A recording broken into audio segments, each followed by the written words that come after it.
Саламатсыздар оқушылар? Саламатсыз ба? Жақсы отырыңыздар. Бүгін біз оқулықтан 3-ші зертханалықты орындаймыз. Дәптеріңізді ашып, 3-ші зертханалықты жазыңыздар.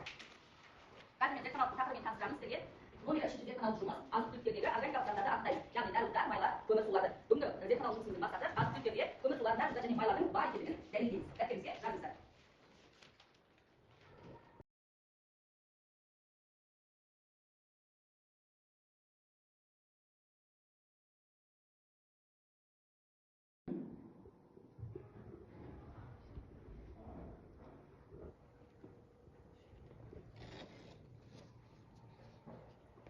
Былай тұнбамыз шықты ма? Жақсы.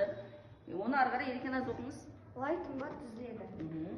Оқып беріңіз. Стаканға лай тұнбаның бір бөлігін сынауға құйыңдар да оған 2-3 тамшы йод тамызыңдар. Жақсы.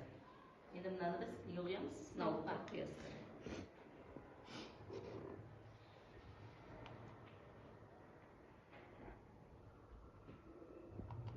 Жақсы. Енді сіз аялу йод тамызыңыз.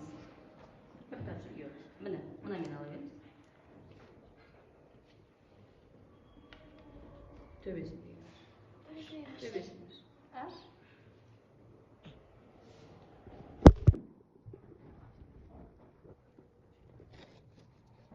Лай тұнбамыз шықты ма? Жақсы. Оны ары қарай еркін аз оқыңыз. Лай тұнба түзіледі. Оқып беріңіз. Стаканға лай тұнбаның бір бөлігін сынауға құйыңдар да оған 2-3 тамшы йод тамызыңдар. Жақсы. Енді мынаны біз неге құямыз? Сынауға құясыздар. Жақсы. Енді сіз аялу йод тамызыңыз. Bir tamшы йод. Міне, мына мен ала береміз. Төбесін дейміз. Сұйықты қандай түске боялды? Сұйықты қою қара түске боялды.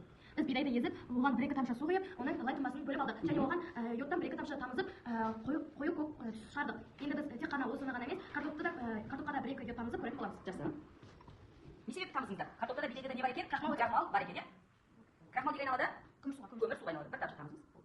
Енді күтейік, қазір картопты бетіндегі қою қара көкке айналған екен. Таяқшамен араластырамыз. Енді сынауықпен екеуін салыстырыңыздар. Екеуінің түсі бірдей болды ма? Қасына қойыңыздар.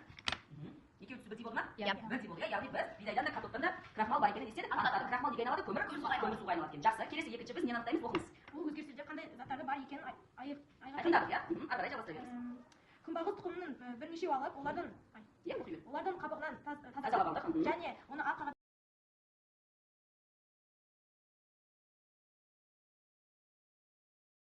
құрамындағы органикалық заттар, нәруыздар, майлар, көмірсулар туралы қорытынды жасаңдар. Ал Айниса қорытынды жасаңыз. Біз бірінші бидайды ұнтақтап, оның ішінде крахмал бар екенін білдік. Екінші Крахмал неге айналады? Көмір суға. Яғни көмір су бар екенін анықтадық. Екінші біз шемішкені ұнтақтап, ода майлар бар екенін анықтадық. Жақсы. Үшінші біз